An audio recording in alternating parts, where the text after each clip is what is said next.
soir. Je dis aussi merci à vous qui êtes là ce soir. Que le nom du Seigneur soit béni. Comme papa était en train de dire, bien aimé, à chaque fois que nous venons à l'église, nous venons à la rencontre de Dieu. Nous voulons rencontrer Dieu. Donc ne perdons pas l'essentiel. C'est ça notre objectif. Il faut venir avec attente, il faut venir avec objectif. Et là encore, quand je suis chez moi à la maison, je suis en train de chercher quelque chose. Je veux savoir si pour écouter la chose facilement, pour permettre à mon cerveau de me donner la capacité de l'église que je cherche. Mais quand je viens à l'église, comme d'habitude, je sais pas pourquoi je viens à l'église, je vais taper à côté. Nous venons à l'église à la rencontre de Dieu. Sans plus tarder, nous allons aller dans le livre des Actes des Apôtres. Actes des Apôtres, le chapitre 17.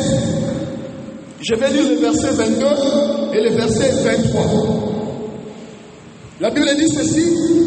Paul, debout au milieu de l'aéropage, dit: Homme athénien, je vous trouve à tous égards extrêmement religieux. Car en parcourant votre ville et en considérant les objets de votre dévotion, j'ai même découvert un autel avec cette inscription: à un Dieu inconnu. Ce que vous révérez sans le connaître, c'est ce que je vous annonce. Est-ce que nous pouvons acclamer pour la parole de Dieu? Bien-aimés dans le Seigneur, ici, nous avons la parole. Ça, c'était pendant son deuxième voyage missionnaire. Le deuxième voyage missionnaire de l'apôtre Paul. Là, il s'est retrouvé à Athènes. Il était à Athènes. Il était en train d'attendre Timothée et Silas pour qu'ils puissent continuer leur voyage. Et pendant qu'il était à Athènes, il a pris son temps à visiter la ville.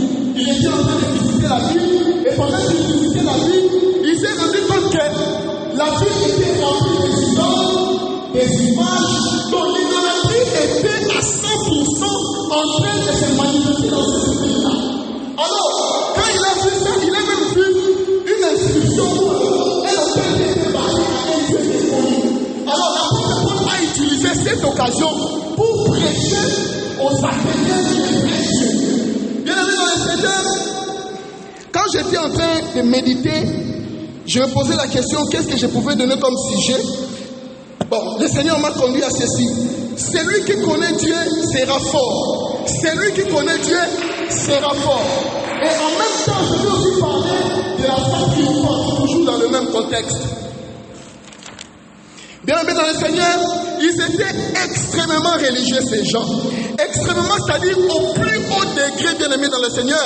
La ville était remplie de toutes les religions possibles, jusqu'au point de bâtir un hôtel pour un Dieu inconnu. C'est-à-dire, au cas où nous avons oublié un Dieu, nous allons bâtir un hôtel pour un Dieu inconnu. Donc, moi, la façon dont je comprends, ils ont fait des recherches, ils avaient toutes les religions possibles. Jusqu'à un niveau où ils ont même créé un hôtel à part au cas où ils auraient oublié un Dieu. Ils vivaient ce que nous appelons, bien aimés, les sanguissa, le mélange. Ils étaient zélés, mais leur zèle était déplacé, bien aimés dans le Seigneur, parce qu'ils ne savaient pas le véritable Dieu. Personnellement, je peux comprendre ces Athéniens, parce qu'ils étaient des vrais ignorants, bien aimés dans le Seigneur. Mais malheureusement, il arrive très souvent de voir ce genre de réalité chez ceux qui se disent chrétiens, enfants de Dieu. Il y a des gens qui embrassent des choses et des pratiques très bizarres qui n'ont pas Dieu, bien aimés dans le Seigneur. Ça me rappelle, papa parlait de la foi ici, la foi pure. Notre foi est trop mélangée, bien aimés dans le Seigneur. Ce soir, toute personne qui mélange Dieu avec les féticheurs, les faux prophètes, les traditions ancestrales, est un athénien. Tout celui qui mélange Dieu avec autre chose qui n'a rien à voir avec Dieu est un athénien, bien aimé dans le Seigneur. Cela prouve qu'il ne connaît pas Dieu.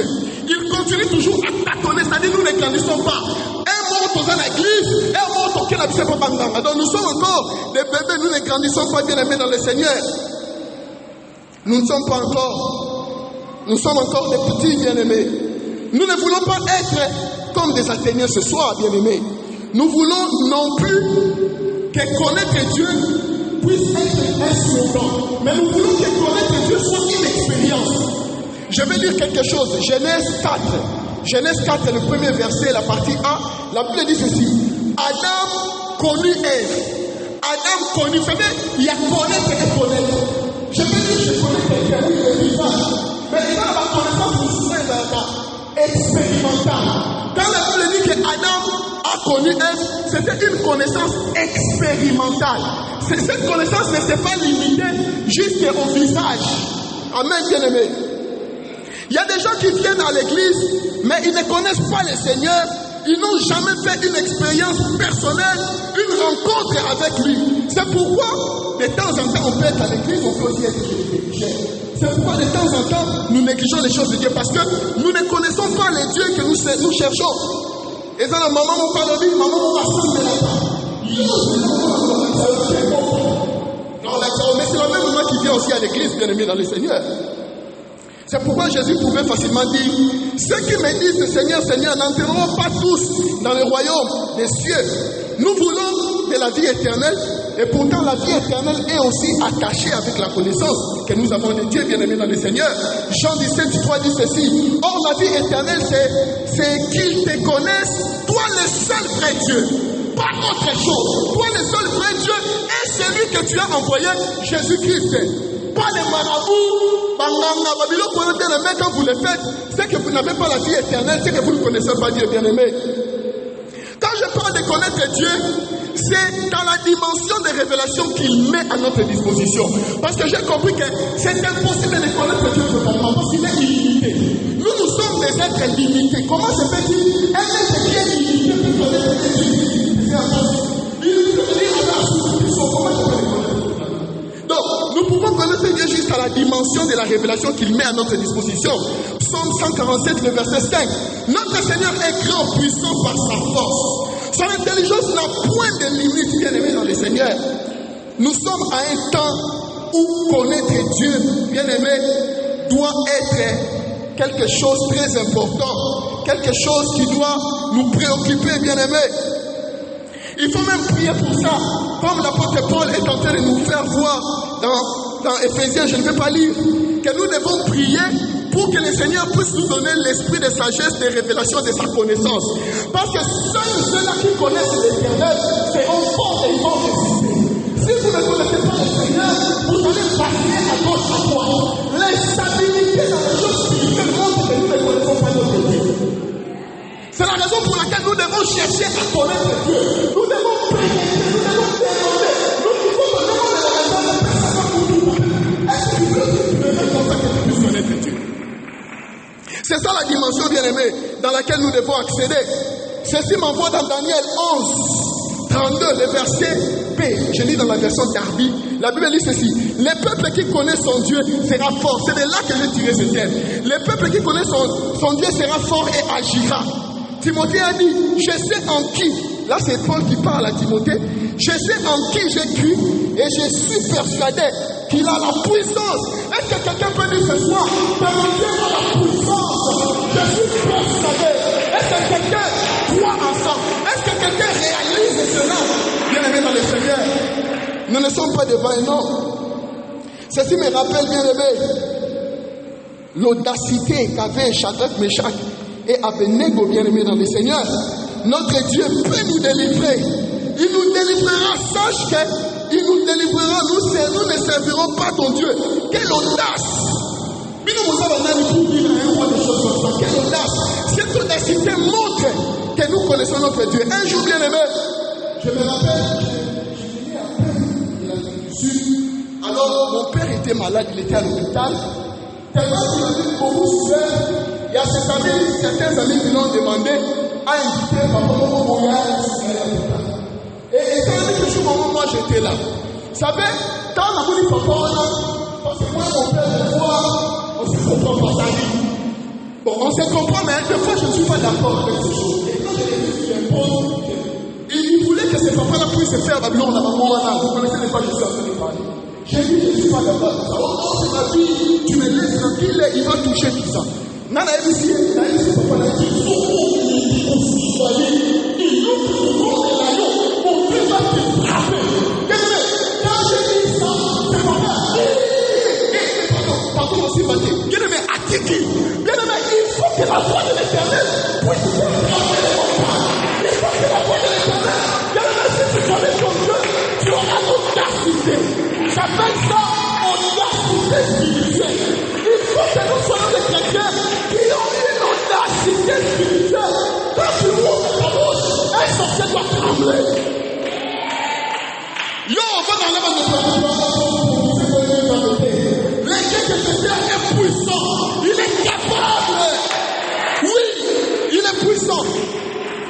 capable. C'est pourquoi Job ne pouvait pas renier sa foi. Parce qu'il savait que son Rédempteur était vivant et il allait s'élever. La Bible dit ceci, je ne vais pas lire. Nous devons nous glorifier parce que nous connaissons Dieu. Ne nous glorifions pas parce que nous avons l'argent, parce que nous sommes riches, parce que nous sommes mauvais, intelligents, mais glorifions-nous parce que nous connaissons l'Éternel. Et puis le moment est venu pour nous de commencer à accéder à une nouvelle dimension particulière de la connaissance de Dieu. Nous ne voulons pas connaître Dieu comme tout le monde bien aimé dans le Seigneur. Un jour, Jésus a posé la question à ses disciples. Qu'est-ce que les gens disent de moi? Qu'est-ce qu'ils disent de Jésus? Alors, ils ont donné divers Jérémie, Jean-Baptiste, un des prophètes, ainsi de suite. Alors, Jésus leur pose la question. Et vous, qui dites-vous Jésus? Seul Pierre avait répondu. Donc, je comprends ici d'abord, les gens avaient une mauvaise conception de Christ. Ils ne savaient pas qui était Christ. Et même ses propres disciples, quand seul Pierre avait reçu cette révélation. Pierre a reçu cette révélation. Il a dit, tu es le Messie, tu es Christ. Christ qui veut dire Messie, Messie qui veut dire oint. Bien aimé dans le Seigneur. Et nous connaissons l'histoire que Pierre a expérimenté cette dimension. Quand il a dit que Christ était oint, Christ a dit que l'Esprit de l'Éternel est sur moi parce qu'il m'a oint pour délivrer les captifs. Et quand il s'est retrouvé dans la captivité, le Seigneur avait dépêché son ange pour qu'il soit délivré. Donc, la révélation que tu as du Seigneur, c'est ce qu'il va faire dans ta vie. Si tu le connais comme étant un Dieu qui ne te délivre pas, tu vas suivre justement. Sauf que le Dieu a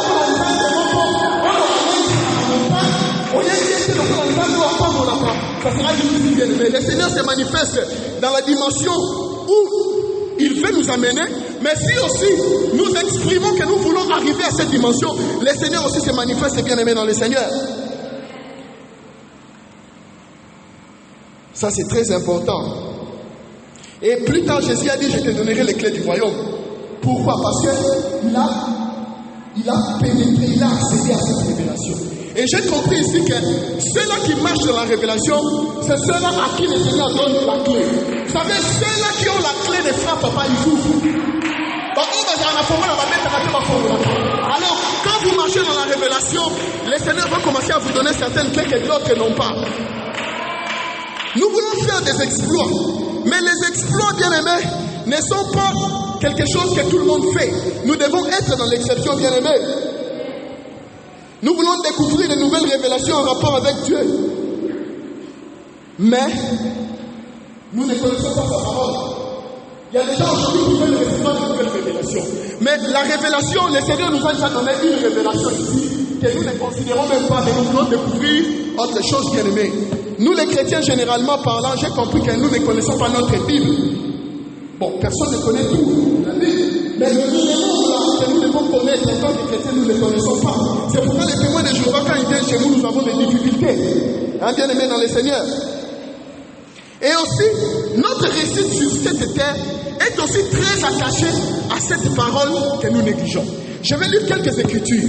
Je suis dans Josué, le premier chapitre, le verset 8. Que ce livre de la loi ne s'éloigne point de ta bouche, médite les jours et nuits pour agir fidèlement selon tout ce qui est écrit, car c'est alors que tu auras le succès dans tes entreprises.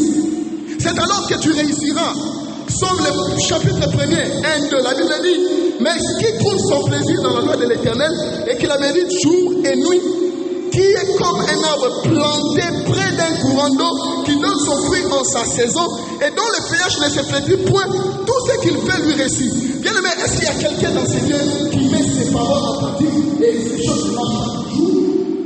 Est-ce que nous mettons cette parole en pratique ou bien ces paroles en pratique?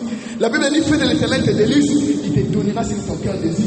Fais de l'Éternel tes délices, il te donnera son. Est-ce que nous appliquons ces choses?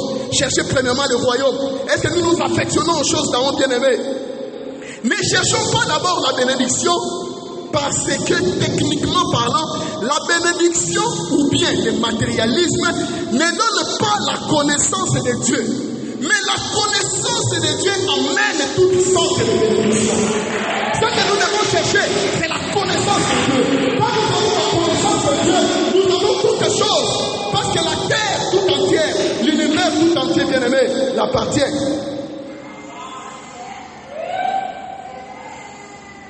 Nous devons aspirer à ces choses, bien-aimées, dans le Seigneur. Yo, tu connais pas Dieu. Celui qui connaît Dieu ne peut pas faire ça. Ça montre que tu ne connais pas encore Dieu, bien-aimé, dans le Seigneur. Ne confondons pas le don spirituel avec le don spirituel de parler en langue ainsi de suite avec la connaissance de Dieu ou bien la maturité spirituelle. C'est des choses différentes. Notre Dieu, comme je vous ai dit, il est capable, bien-aimé. Il n'existe pas un problème que Dieu ne peut pas résoudre. Je répète encore à ce soir. Il n'existe pas un problème que Dieu ne peut pas résoudre. Et ça l'a caqué. Ça ne concevez même pas cette pensée. Et ça l'a caqué, bien-aimé, dans le Seigneur. Je parle à une personne ce soir. Tu vois ton problème là. Oublie ça. Et ça, il nous parle. Et ça, il nous parle, bien-aimé. Le Seigneur peut donner la solution même maintenant. Et ça, il nous parle. Oublie ça. Ton Dieu est là plus que tes problèmes. Toi, tu prends cette montagne-là, au soulèvement, montagne, on est qui non, bien-aimé dans le Seigneur. N'ayez pas peur. N'ayez pas peur. Votre peur et crainte prouvent que vous ne connaissez pas Dieu. Parce que si vous connaissez la grandeur de Dieu,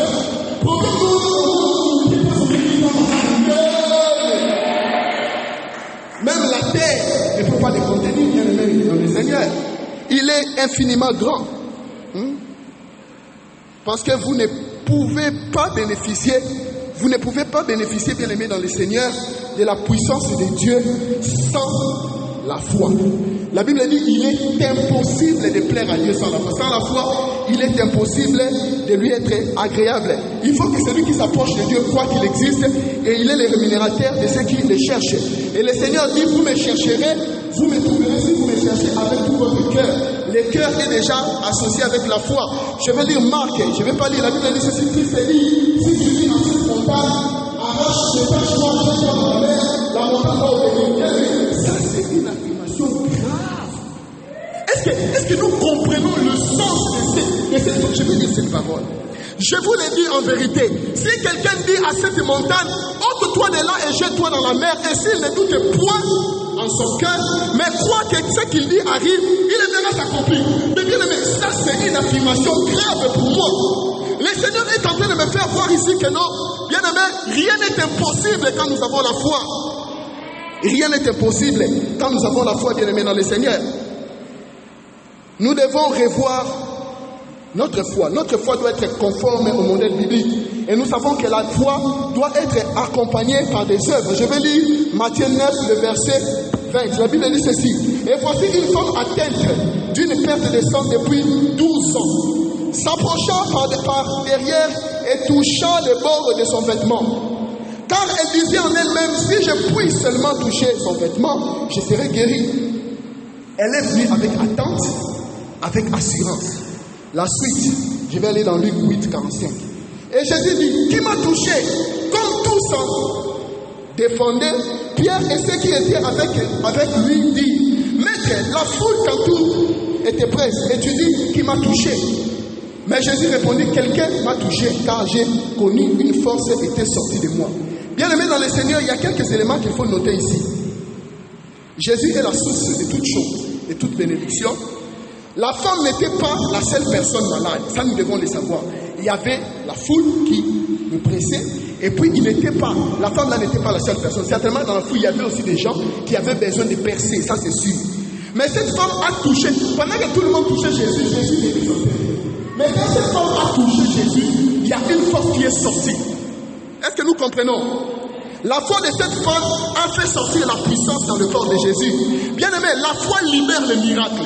La foi, bien-aimé, met le Saint-Esprit en action. La foi libère la puissance de Dieu. Jésus a fait les gens soient. À plusieurs occasions, je sais qu'on posait les mains pour les gens pour la guérison, la provision. Mais cette femme ici n'a pas attendu que Jésus aille lui imposer les mains. C'est celle qui est allée toucher Jésus. Est-ce que quelqu'un peut toucher le Seigneur ce soir? Est-ce que vous pouvez cette femme a touché le Seigneur. Est-ce que tu peux toucher le Seigneur, bien-aimé? Est-ce que tu peux toucher le Seigneur ce soir? La foi attire beaucoup de choses, bien-aimés. La foi attire l'attention du Seigneur vers nous. Je vais lire un passage, mais avant de lire ce passage, je vais lire quelque chose. Avec la foi, Dieu peut même faire certaines choses pendant qu'il ne voulait pas le faire. À cause de votre foi, Dieu se sent dans l'obligation d'agir. Je vais lire un passage. Je suis dans Matthieu 15, 22, 28. Et voici une femme cananéenne qui venait de ses contrées, lui cria: aie pitié de moi, Seigneur, fils de David. Ma fille est cruellement tourmentée par les démons. Il ne lui répondit pas un mot. Et ses disciples s'approchèrent et lui dirent avec instance: renvoie-la car elle crie derrière nous. Seigneur, aide-moi, Seigneur, sauve-moi. Le Seigneur a sauvé tout. Tellement qu'elle insistait, et les disciples sont venus dire: non, parce que le verset 24, il répondit: je n'étais envoyé qu'au prévu perdu de la maison d'Israël. Mais elle veut se prosterner devant lui, disant: Seigneur, secours-moi. Se prosterner, c'est aussi l'image de l'adoration. Quand vous lisez dans la Bible, vous allez vous rendre compte que dans plusieurs circonstances, quand les gens voulaient adorer Dieu, ils se prosternaient. Cette femme a tenté d'adorer devant lui, disant: Seigneur, secours-moi. Il répondit: il n'est pas bien de prendre le pain des enfants et de les jeter aux petits chiens. J'essaie de dire aux enfants: quelle humiliation! Toi, tu viens, on n'a pas besoin de la dignité. On ne te veut pas t'écouter, on te répond pas, on te méprise. Jésus lui dit que non, je ne peux pas prendre le pain des enfants et les jeter aux petits chiens. Et voilà ce que cette femme répond: oui, Seigneur, dit-elle, mais les petits chiens mangent des miettes qui tombent de la table de leur maître. Alors Jésus lui dit: femme, ta foi est grande. Bien-aimé, une foi grande mérite l'exaucement. Si vous lisez ce passage, vous allez voir que Jésus avait refusé. Je répète encore, Jésus avait refusé de guérir et résoudre le problème de cette femme. Il avait refusé. Parce que cette femme n'était pas en alliance avec Dieu. C'est pourquoi dans la Bible, bateau, les gens qui sont pas en alliance avec Dieu sont des chiens. C'est pourquoi David pouvait dire: suis-je un chien pour que tu viennes vers moi avec le manteau? Mais toute personne qui n'est pas en alliance avec Dieu est considérée comme un chien. Oui, une chienne. Alors qu'est-ce qui se passe ici, bien aimé dans le Seigneur? Cette femme s'est approchée. Elle n'était même pas en alliance. Le Seigneur a exaucé cette femme qui ne méritait même pas cet exaucement. Pourquoi? Parce que cette femme avait pas une grande foi. Bien aimé, où est ta foi ce soir? La Bible est claire, l'apôtre Paul a dit que le roi Dieu, quand il a poussé le regard au roi Dieu, il s'est rendu compte que le roi Dieu avait la foi pour être guéri. Et il a dit à roi Dieu: aide-toi de le reposer. Est-ce que tu nous comprends ce soir? Est-ce que nous comprenons que la foi est capable de la conseil de ne pas de la paix? Bien aimé, il faut savoir parler à Dieu. Il faut savoir parler à Dieu. Quand vous lisez ici, il y a quelque chose que j'ai retenu aussi dans ce passage, bien aimé. Cette femme savait parler à Dieu. Il faut savoir parler à Dieu, bien aimé. Cette femme avait persévéré.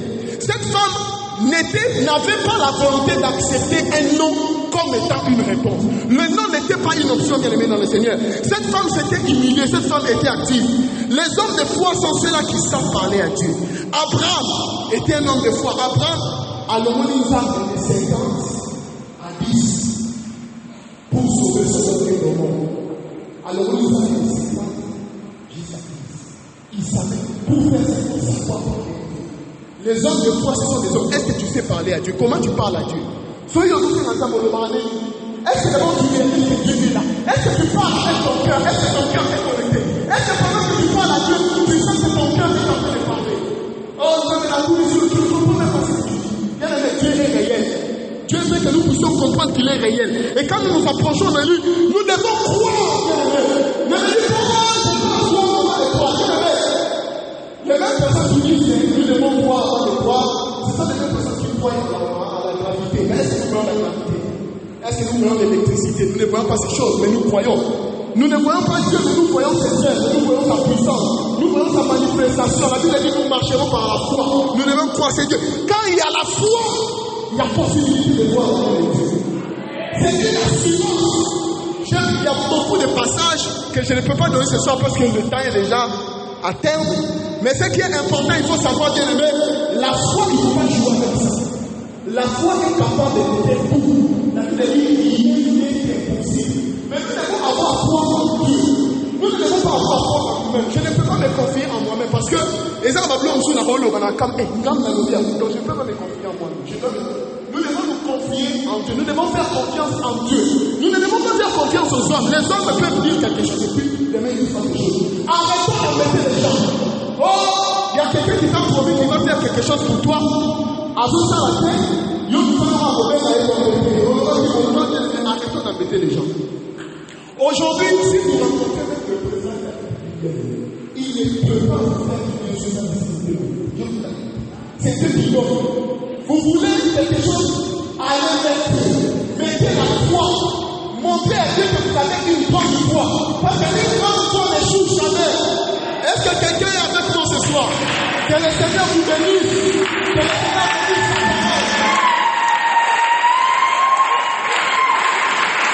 Bien aimé, est-ce qu'on peut se lever, on va prier. Lèvons-nous, nous allons prier.